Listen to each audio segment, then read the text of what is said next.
Hello everyone, welcome to my Royal Family official channel. I hope everyone is having a wonderful day.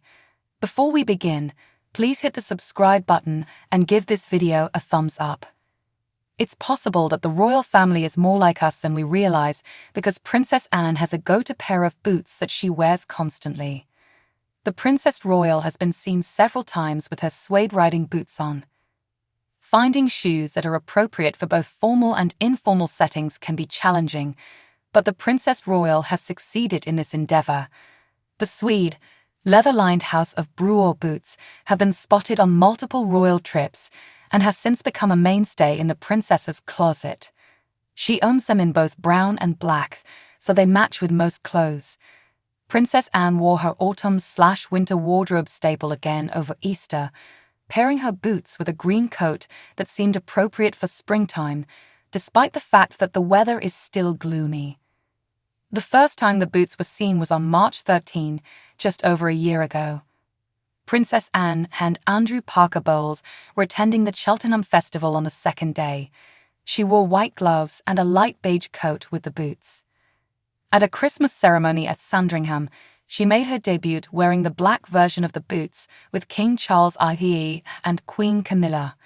To add to the holiday vibe, the princess chose a bright red coat and matching cap this time. The brown version reappeared the very following day, Christmas Day, matching Princess Anne's hat and scarf as they strolled to church with her husband, Vice Admiral Timothy Lawrence. At the Liturgy of Gratitude for the life of Greek King Constantine, the Princess Royal returned to black attire, befitting a more solemn event. The creative director of the Scottish rural clothing company House of Brewer, which makes the boots, is Tom Birkbeck. We are once again thrilled that HRH Princess Anne has chosen to style her wardrobe with our hand-crafted suede Spanish riding boot, he exclusively told Hey LLO. These genuine boots are the pinnacle of country style, expertly hand-stitched by artisans from the Spanish area of Valverde del Camino. We believe Her Royal Highness has them in more than one color, to complement every possible outfit, and we are so grateful for her continuous support of the brand. The Princess of Wales is surrounded by her loved ones as she copes with the after-effects of chemotherapy after receiving a cancer diagnosis, following a trying and emotional few weeks.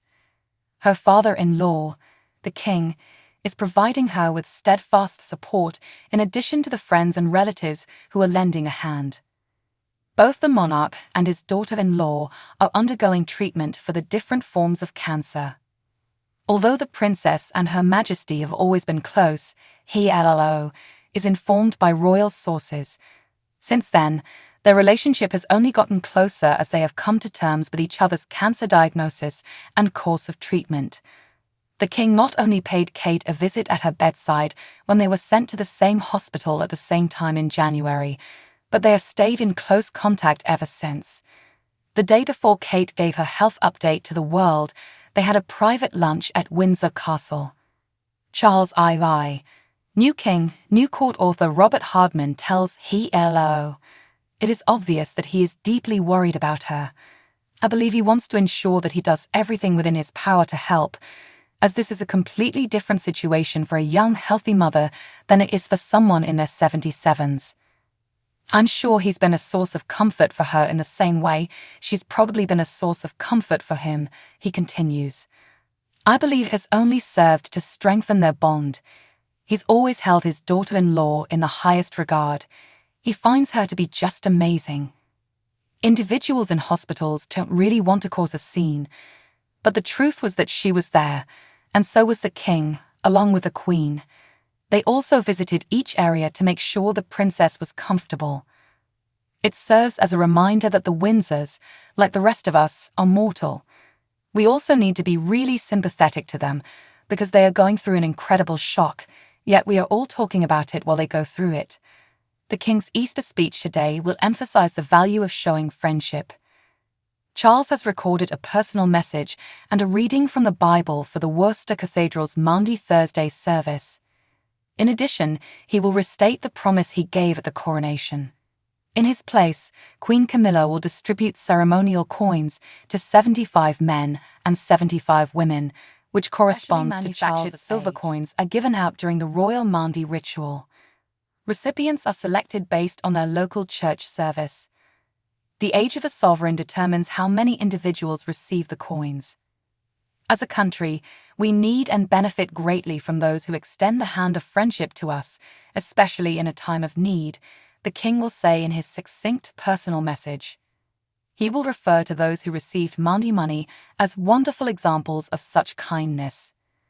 After quoting the Bible, he would explain that the Lord Jesus provided us with a model of how we should serve and care for each other. Additionally, he will reiterate his coronation vow to serve rather than be served. The speech was taped at Buckingham Palace earlier this month and broadcast to the hundreds of people who were anticipated to attend via loudspeakers. The royal family is probably going to have a special Easter this year. The Princess of Wales and King Charles are both undergoing cancer treatment, therefore royal experts have noted that the firm will be going through a reflective period. Kindly fill out the following form with your messages.